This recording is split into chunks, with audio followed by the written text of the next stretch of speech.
and thanks for stopping by. My name's Linda Barnard, and I'm going to do a cooking show entitled Spoonful of Love. Tonight we're going to do grilled cheese, and we're going to do a classic grilled cheese and then a couple of my favorites. So the first thing I wanted to tell you was everyone needs one of these. These are a booze block. You can purchase it at Effingham, at the factory outlet. This one has a juice tray. It's wonderful whenever you're cutting meat, and the juice can go in here, and you can also chop vegetables and fruit and slide it off in there, and then you don't have a mess on your countertop. And the second thing that is a plus whenever you're doing grilled cheese or anything for that matter is a grater. And I did do a lot of preparation ahead of time, because who wants to sit in their home and watch me cut up cheese and prep for this show? So I used this big grater here. And this would make a wonderful Valentine gift. If someone's needing an idea, you can use that for a gift.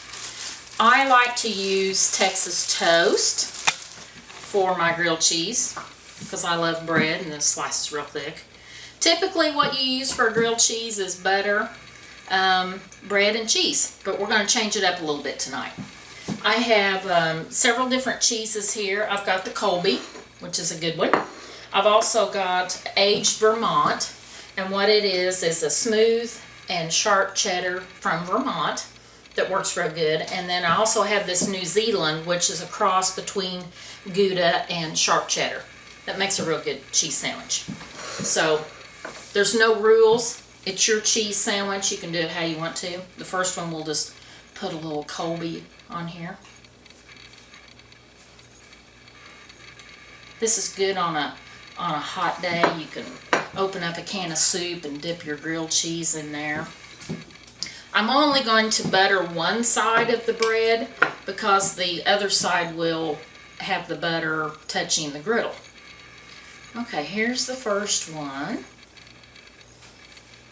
No set amount on any of these. Just do it to suit yourself. If you're not a big cheese person, do a little bit. If you like a lot of cheese, pile it on.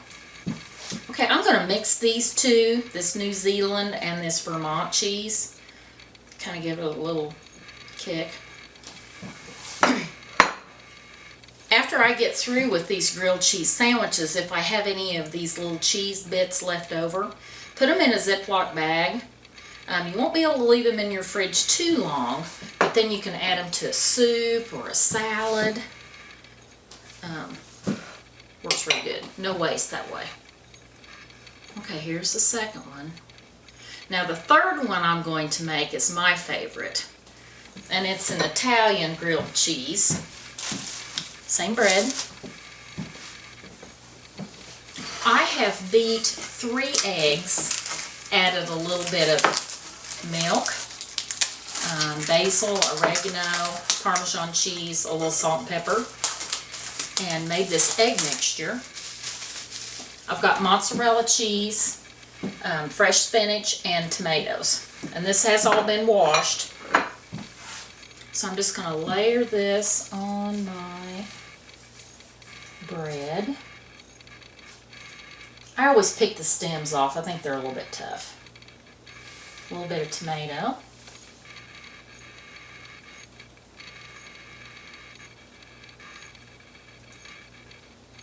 And then the mozzarella. It's kind of stuck together a little bit, so I'll have to pull it apart.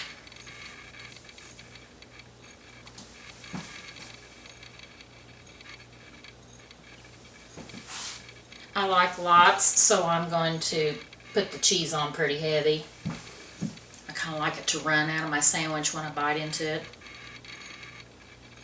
Okay, that should be good.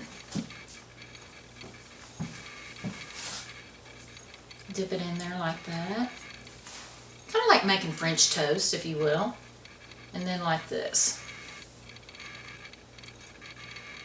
And then the key would be to carry this underneath your sandwich over to your hot griddle. Okay, we've got 3 sandwiches. We've got our regular with Colby.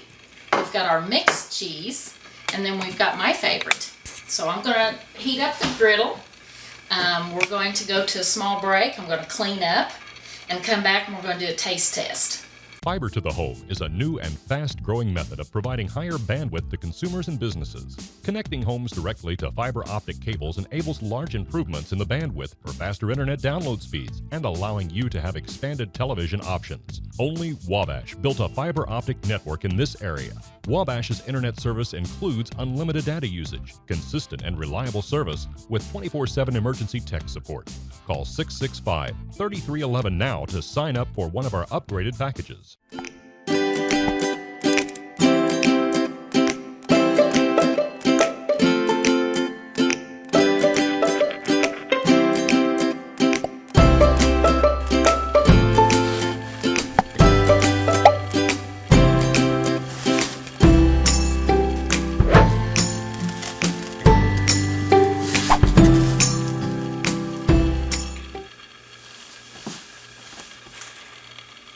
Okay, we're back and our grilled cheese are ready to take off of the griddle. I'm just going to put them here on my booze block. I baked some bacon in the oven to put on our sandwiches and I forgot to put it on there. So let me give you a little tip on my bacon. I like to put it in a cookie sheet on a rack and bake it in the oven. It keeps from having all that pop and that smell in your house.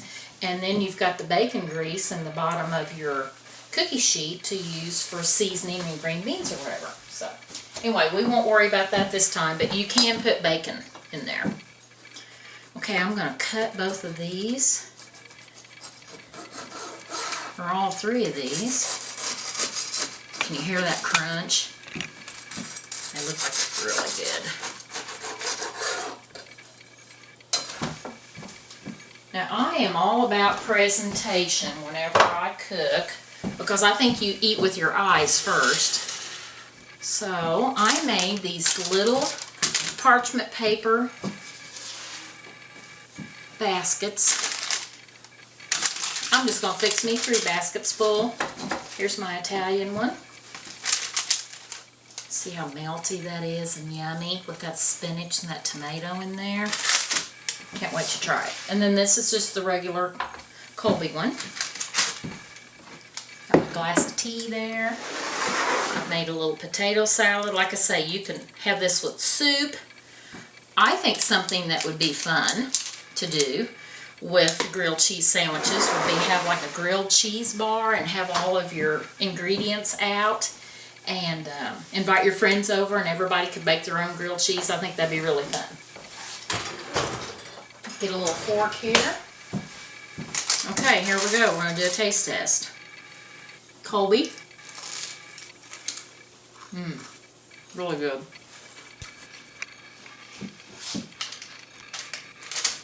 The butter makes it taste really good. And then this is the New Zealand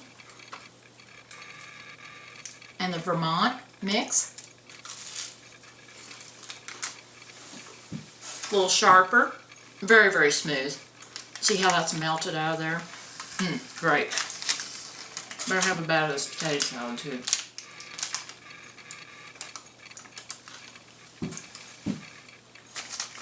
And then my favorite, the Italian that was dipped in the egg mixture with spinach and tomato and mozzarella.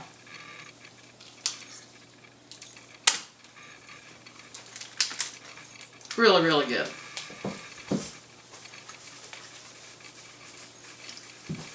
Okay, to conclude, we have to have a dessert. And today is National Carrot Cake Day. So I made a carrot cake. And I'm going to cut this for you so you can see it. It's just a standard 2-layer. I did something a little different with my frosting. It is a cream cheese frosting, but I added a little bit of fresh squeezed orange juice and some orange zest. So let's taste this with my Italian sandwich here. I'm glad you stopped in. Thanks for joining me on Spoonful of Love, and I hope to see you again real soon. Have a good day.